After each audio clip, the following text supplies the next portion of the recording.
ଖରା ଦିନେ ପଣସ ପାଚେ। ତମର କଣ? ଖରା ଦିନେ ପଣସ ପାଚେ। ଏଠାରେ କର୍ତ୍ତା କାରକ କିଏ ହବ? ଖରା ଦିନେ କଣ ପାଚେ? ପଣସ ପାଚେ। ପଣସ ହବ ତମର କଣ? କର୍ତ୍ତା କାରକ। ବର୍ତ୍ତମାନ ବୁଝିଲ। ନେକ୍ସଟ क्वेश्चन को ଆସିବା। ମନ ଦେଇ ପାଠ ପଢ। କର୍ତ୍ତା କାରକ। ଏଠାରେ କର୍ତ୍ତା କାରକ ଦେଖାଯିବ ମନ ଦେଇ ପାଠ ପଢ।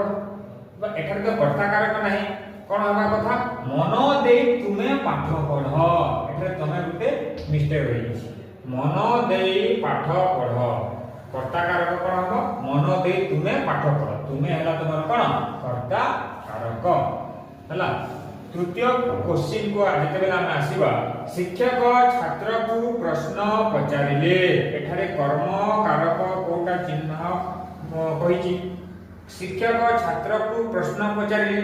आमे कर्म कारक जानिबा पई शॉर्टकट की जो तुमको बुझाई दिली, शॉर्टकट की कोन थिला? कर्म कारक जानिबा पई कोन बोली क्वेश्चन ते पचारिबा। जो कोन बोली क्वेश्चन ते पचारिबा ताहार आंसर होची कोन? कर्म कारक। शिक्षक छात्र को प्रश्न पचारिले। कोन पचारिले? प्रश्न पचारिले। ए प्रश्न टी हबो तमरो कोन? कर्म कारक। आ पढिला। शिक्षक छात्र को प्रश्न पचारिले।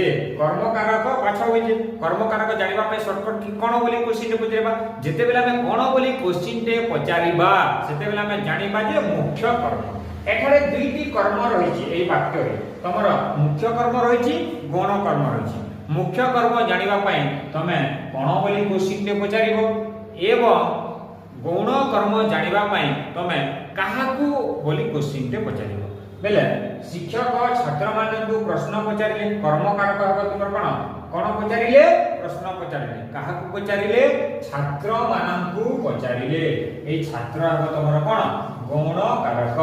आ सदा बेले तमे मने रख गुटे वाक्य रे मुख्य कर्म पूर्वरु गौण कर्म बसी थाई। तमर कोन? पिला माने मने रख सदा सर्वदा मुख्य कर्म पूर्वरु तमर केउ कर्म बसिते? गौण कर्म। एवं गौण कर्म जानिबा पई हमें कोन बोली क्वेश्चन के पचारिबा? काहा। हला वर्तमान में नेक्स्ट क्वेश्चन को आसीबा। गृहिणी भिखारी को भिक्षा दिले। गृहिणी भिखारी को भिक्षा दिले। संप्रदान कारक कोन हबो एटा? गृहिणी भिखारी को भिक्षा दिले। देखो गृहिणी भिखारी को भिक्षा दिले। एठारे कोन क्वेश्चन पचारि संप्रदान कारक क्योंटा?